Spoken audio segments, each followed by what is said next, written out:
कृतिका, क्या हुआ? मुझे तुमसे कुछ बात करनी है। किस बारे में? मैंने एक फैसला लिया है। कैसा फैसला? मैंने फैसला लिया है कि हम लोग एक बच्चा अडॉप्ट करेंगे।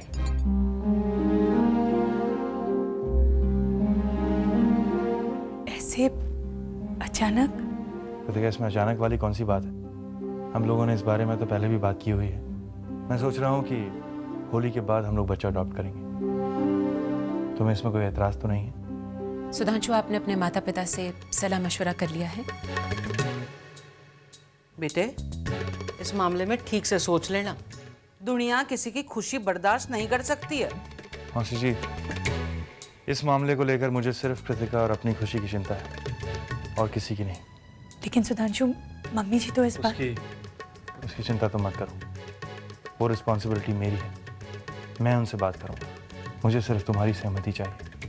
मेरे लिए इससे बड़ी खुशी की बात और क्या हो सकती है? मेरे लिए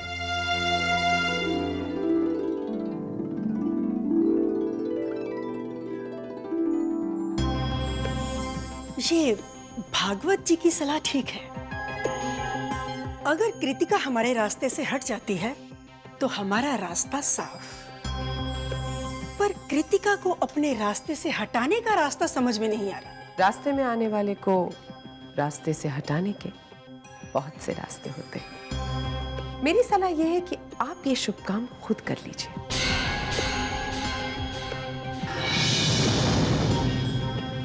अब तुम मुझे उसका गला दबाने के लिए मत कहना, वरना उसकी मौत के बाद भी पुलिस से मेरा छुटकारा नहीं होगा। वैसे भी मुझे पुलिस की वर्दी से बहुत डर लगता है और जेल जाना तो मैं बिल्कुल नहीं चाहती। तुम कुछ करो ना। देखो, इस काम में जितना पैसा लगेगा मैं दूंगी, वो तुम चिंता मत करो। पर उसकी मौत का इल्जाम मेरे सर पर नहीं आना चाहिए। चलिए, आपकी खुशी के लिए ये काम मैं कर देती हूँ। एंड आई प्रॉमिस यू, इल्जाम आप पर कभी नहीं लगेगा। वो कैसे? वो ऐसे। ये क्या है? ये वो है जो मैं आपकी प्यारी बहू कृतिका के खाने में प्रेमवदा प्रताप सिंह के घर में मिलाऊंगी। सांप भी मर जाएगा और लाठी भी नहीं टूटेगी। देखिए ना, भगवान भी हमारे साथ है। वो ये चाहता है कि आपकी प्यारी कृतिका बहुत जल्द उनके पास आ जाए। एक्सीलेंट। सिंपल।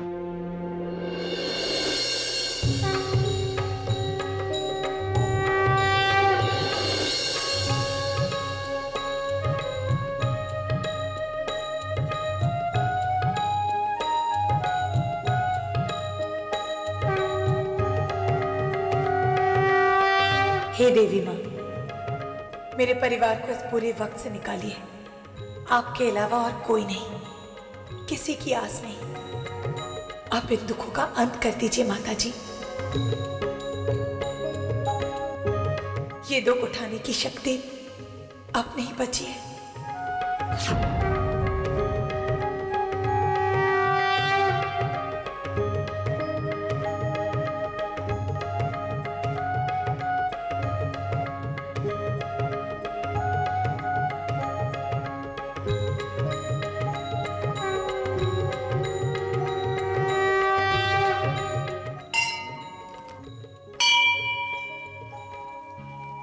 अरे, बिना प्रसाद लिए कहाँ चले गए?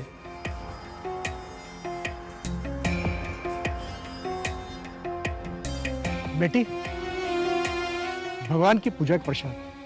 आप पर सुबह की पूजा का प्रसाद है बेटी, ले लो। हे प्रभु, तेरी माया अपरंपार है। देखा आपने, सही भक्त को सही प्रसाद मिल गया। अब ये सही प्रसाद खाकर आपकी प्यारी कृतिका हमेशा के लिए परमात्मा के साथ एक हो जाएगी। आंटी जी, थोड़ा सा चक्के तो देखिए। विश्वास नहीं है आपको मुझ पर? खाइए, इसमें जहर नहीं। I promise.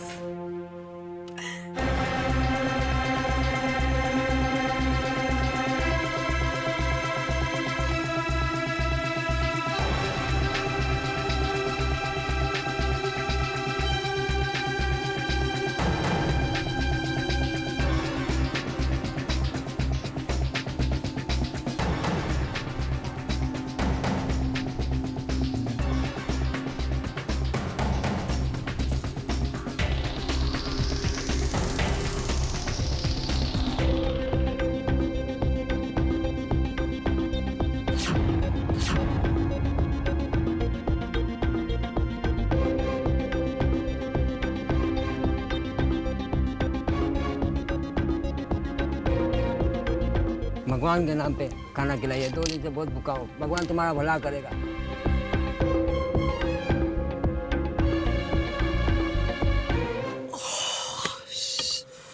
मेरे तो कर्म ही फूट गए, अपनी मौत भी उसको देगी। भगवान आपका भला करे।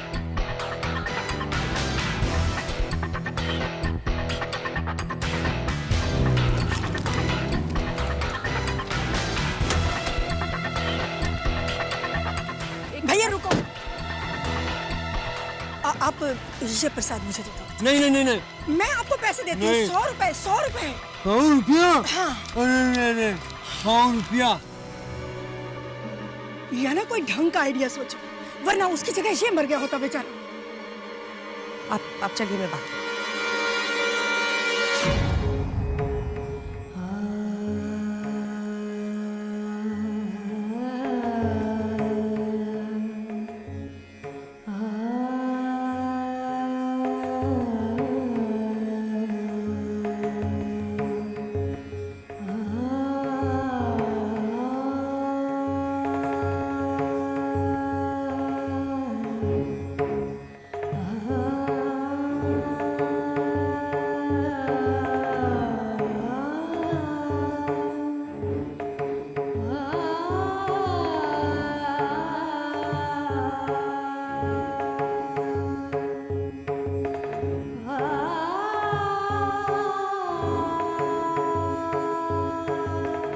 पता है मामा, मैं जब भी अपने बच्चे के बारे में सोचती हूँ ना, तो मुझे वो आपकी उंगली पकड़े खेलते नजर आता है।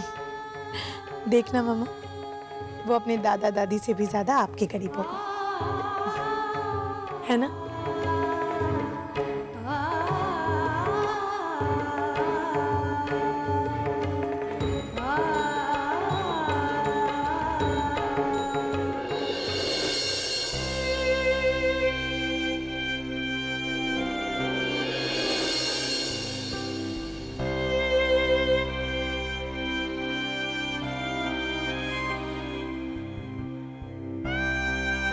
आप सोई नहीं? नींद नहीं आ रही थी, सोचा बच्चों को देख लें। तुम्हारी नींद टूट गई। मामा, आप कैसे इतनी स्ट्रांग रह सकती हैं?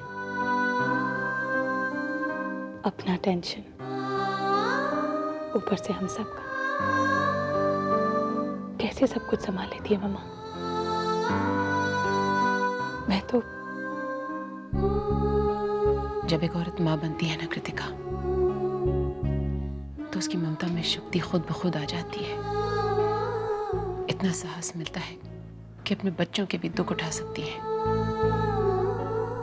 ममता में इतनी शक्ति होती है कृतिका कि एक माँ ना खुद टूटती है और ना ही अपने बच्चों को टूटने देती है। ये एहसास शायद मैं कभी महसूस नहीं कर पाऊंगी मम्मा।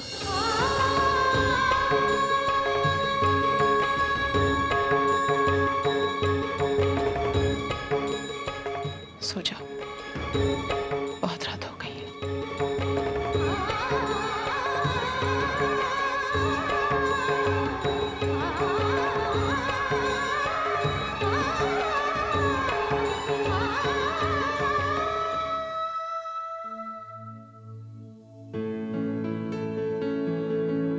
कैसे कहें किसी से हम अपनी आप बीती उलझन सी बन गई है रिश्तों की राजनीति अपनों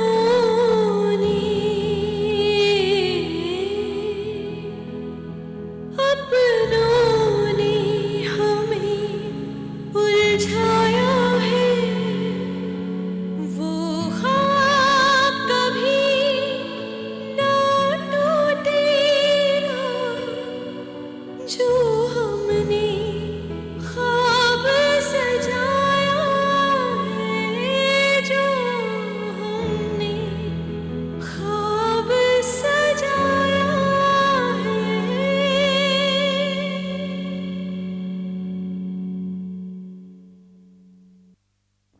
मैंने एक लॉयर से बात की थी मामा जी।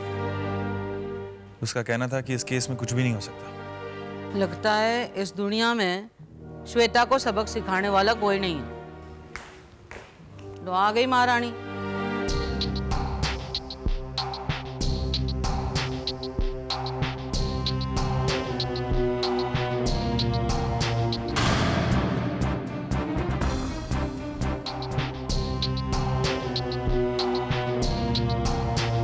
यूं मुंह उठाए बिना किसी से कुछ पूछे कहाँ चली जा रही है? और ये कौन है? ये मेरे साथ है, आप आइए। ये तेरे साथ है, पर तू किसके साथ है? तूने क्या समझ रखा है? जब भी मर्जी चाहेगी किसी को भी घर में लेके चली आएगी। घर को क्या धर्मशाला समझ रखा है? प्लीज आप अपने बारे में खुद उन्हें बता दीजिए, वरना इनका बोलना बंद नहीं होगा। मैम, श्वेता मैम की रिक्वेस्ट पर मुझे सीनियर पुलिस अथॉरिटी की तरफ से इनकी सिक्योरिटी के लिए डिप्यूट किया है।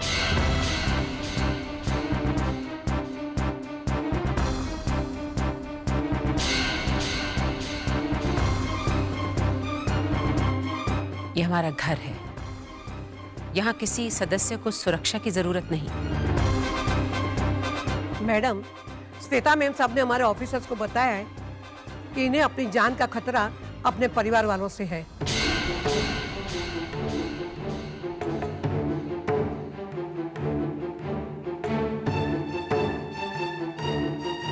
ऐसी बेलिहाज और बेशर्म औरत मैंने कभी देखी नहीं।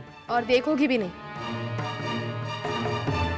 आपने दुनिया में बहुत कुछ देखा होगा, लेकिन आज के बाद वही देखोगी जो कभी नहीं देखा। मुझसे जबान लड़ाएगी बेहया? मौसी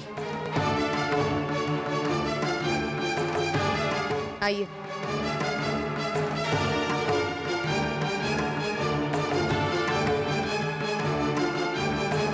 हम उर्वशी और करण से मिलने जा रहे हैं। कृतिका बच्चों का ख्याल रखना। मैं आपके साथ चलता हूँ। चलो सुधांशु।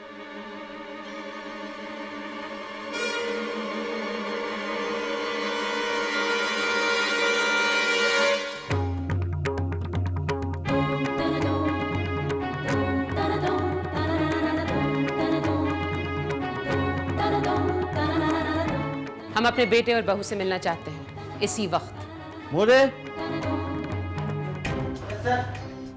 करण साहब को लेके आइए।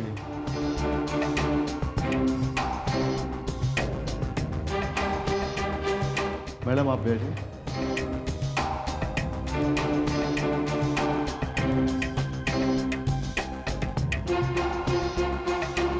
हमें अकेला छोड़ दीजिए।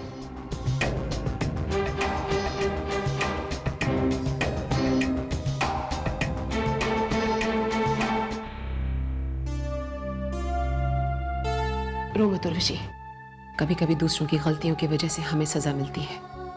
तुमने कुछ नहीं किया, कोई गुनाह नहीं, कोई गलती नहीं की। तुम चिंता मत करो, जितनी जल्दी हो सके हम तुम्हें घर ले जाएंगे। माँ प्लीज, मुझे मेरा यहाँ रहना मंजूर है, लेकिन मैं भाभी को यहाँ नहीं देख सकता। आप किसी भी तरह भाभी को घर ले जाइए माँ। कितने बेबस हैं हम आज, इस राज्य के मुख्यमंत्री होने के बावजूद अपने बच्चों के लिए कुछ नहीं कर सकते। काश हमने भी राजनीति में कुछ दाव पेच सीखे होते, कुछ चालाकियां सीखी होती, तो आज हमारे परिवार को ये दिन नहीं देखना पड़ता। बस कुछ ही कार्रवाई बची है, जितनी जल्दी वो हो जाएगी हम वादा करते हैं तुम दोनों को घर ले जाएंगे।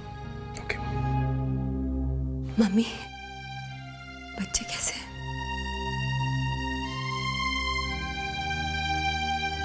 ठीक है, कृतिका के पास। रोहन तो मेरे बिना सोता नहीं।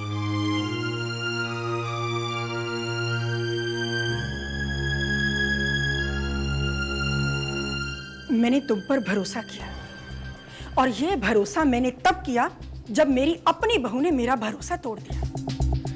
तुम्हारा इस तरह रोज रोज प्लान बदलेगा तो मेरा क्या होगा? अपनी बहू से छुटकारा पाने के चक्कर में उसका कुछ बिगड़े न बिगड़े, पर मैं कहीं की नहीं रहूंगी। आंटी, मैंने आपसे कहा ना, मुझ पर थोड़ा सा भरोसा कीजिए। इस बार जो मैंने प्लान बनाया है उससे बचकर निकलना नामुमकिन है।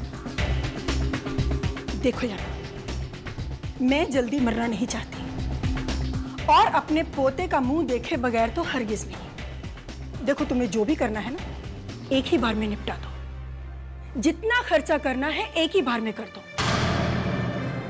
तुम्हारे ये बार बार के खर्चे तो मुझे कंगाल कर देंगे। देखो मेरी बात सुनो, एक बड़ा प्लान बनाओ। इस तरह से सोचो कि दोबारा सोचने की जरूरत ना पड़े। आपको बिल्कुल भरोसा नहीं है मुझ पर। मैंने आपसे कहा ना, इस बार गलती से भी गलती नहीं होगी। मुझे अच्छी तरह से पता है कि हम दोनों की खुशी के लिए बहुत जरूरी है कि कृतिका इस दुनिया से बहुत दूर चली जाए। मरना तो पड़ेगा कृतिका को, और मरेगी।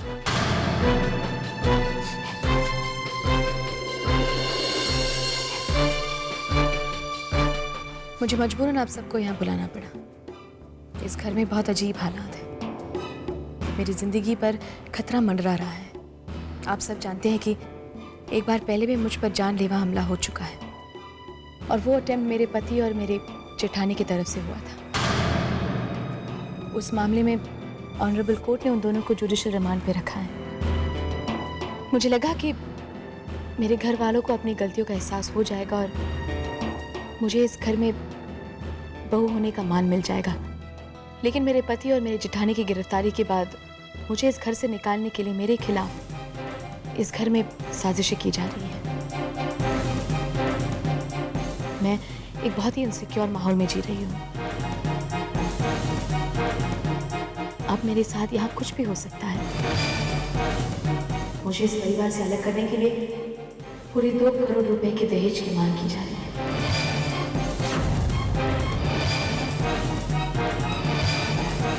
और ये मांग किसी और ने नहीं, बल्कि विशाल प्रदेश के मुख्यमंत्री और मेरी सासू माँ प्रेमवदा देवी ने की है।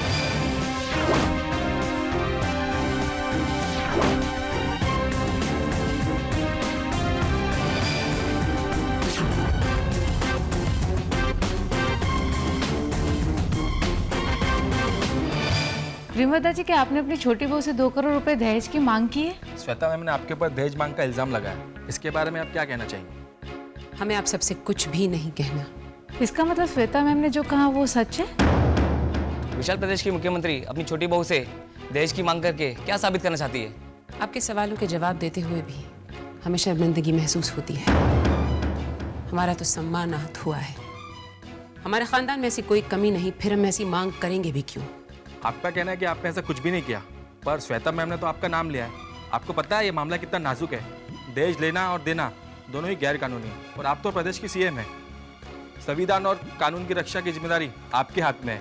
विशाल प्रदेश के लोगों के हित में आपका स्पष्टीकरण मिलना चाहिए। अब आप हमें हमारी जिम्मेदारियां समझाएंगे? संविधान और कानून का एहसास है हमें। विशाल प्रदेश की मुख्यमंत्री हैं, और ये आरोप विशाल प्रदेश की मुख्यमंत्री पर नहीं लगाया गया है, बल्कि एक बहू ने अपनी सास पर लगाया है।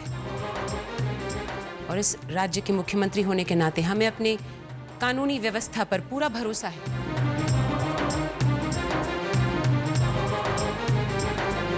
अगर हमारी छोटी बहू चाहती है तो वो इस राज्य के कानून के दरवाजे खटखटा सकती हैं। हमें अपनी न्याय व्यवस्था पर पूरा भरोसा है। उन्हें न्याय जरूर मिलेगा। मम्मी जी, आप झूठ बोलने के कितने नाटक करेंगे? आपकी असलियत सबके सामने आ गई, तब भी आप मेरे साथ ऐसा ही सलूक करेंगी? एक बहू की खुशियों के लिए आप दूसरी बहू की खुशियों की भेंट चढ़ाएंगे? नहीं मम्मी जी, मैं चुप नहीं रहूंगी। एक बार पहले भी मैं पुलिस तक गई हूं और दोबारा न्याय के लिए पुलिस तक जाऊंगी। और हाँ, जरूरत पड़े तो कोर्ट के दरवाजे भी खटखटाऊंगी।